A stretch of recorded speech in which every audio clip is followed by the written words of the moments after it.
రబీలో సాగవుతున్న వరి పైరు ప్రస్తుతం నాటు నుంచి దుబ్బు వరకు పలు దశల్లో ఉంది. అసలే చలి ప్రభావంతో పెరుగుదల అంతంత మాత్రంగా ఉన్న వరికి సాగు ప్రారంభంలోనే చీడపీడలు సవాళ్లు విసురుతున్నాయి.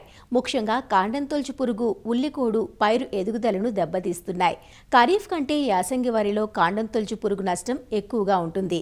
దీన్నే మొవ్వు పురుగు అని, తెలంగాణలో మొగి పురుగు అని కూడా పిలుస్తారు.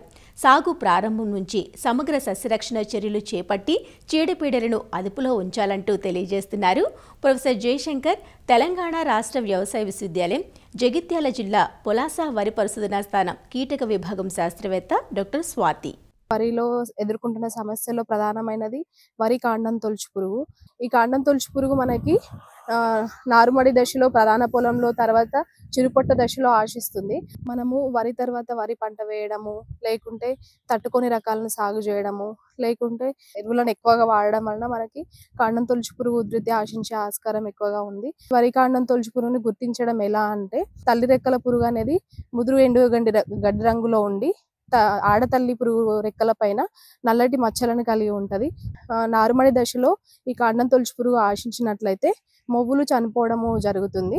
తర్వాత తల్లి పురుగు అనేది ఆకు కొనల మీద గుడ్లను పెడుతుంది కాబట్టి ముదురు నారు నాటుకున్నట్లయితే ఆకు కొనలను తుంచుకొని నాటుకోవాలి. నారుమడి దశలో ఉన్నటువంటి వరి పొలాల్లో అయితే నారు పీకే వారం రోజుల ముందున 2 గుంటల నారుమడికి 800 గ్రాముల కార్బోఫ్యూరాన్ 3cg అనే గుళికలను చల్లుకొని నారు పీక్కొని నారు కొనలను తుంచి నాటుకోవాలి. అదే మనం ప్రధాన పొలంలో ఈ కాండం తొలచు పురుగు ఉధృతి ఎక్కువగా ఆశించడము ప్రధాన సమస్యగా మారింది. పురుగు ఉధృతిని గమనించుకోవడానికి లేక నిఘా పెట్టుకోవడానికి ఎకరానికి 3 లింగాకర్షణ బుట్టలను పెట్టుకొని 25 నుంచి 30 పురుగులు లింగాకర్షణ బుట్టలలో గమనించినట్లయితే మనము సస్యరక్షణ చర్యలను చేపట్టుకోవాలి. ఎకరానికి ఒక దీపపెరని కూడా అమర్చుకొని తల్లి రెక్కల పురుగుల ఉధృతిని కనిపెట్టుకొని ఉండాలి. ఈ ప్రధాన పొలంలో నాట్లు వేసిన తర్వాత మనకి 15 నుంచి 20 రోజుల వరకు ఉధృతి గమనించినట్లయితే కాటాప్ హైడ్రోక్లోరైడ్ 4% గుళికలను 8 కిలోల చొప్పున కానీ, లేదా క్లోరాంట్రానిలిప్రోల్ 0.4% మందులను 4 కిలోల చొప్పున కానీ, లేదా కార్బోఫ్యూరాన్ 3cg అనే మందును గుళికల రూపంలో ఉన్న మందును 10 కిలోల చొప్పున 20 నుంచి 25 కిలోల ఇసుకలో కలుపుకొని సమానంగా ఎకరం పొలంలో చల్లుకొని బురద పదంలో చల్లుకొని అందులోనే ఆ మందు ఇంకేటట్లు చేయాలి.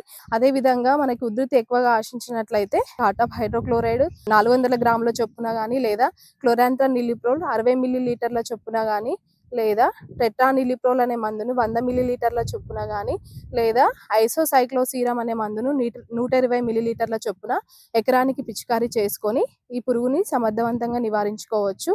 అదేవిధంగా యాసంగిలో మరొక పురుగుని గమనించడం జరిగింది. అది ఏంటంటే ఉల్లికోడు. ఈ పురుగు ఆశించినట్లయితే ఉల్లికాడ వలె పిలకలు అనేటివి చనిపోవడం జరుగుతుంది.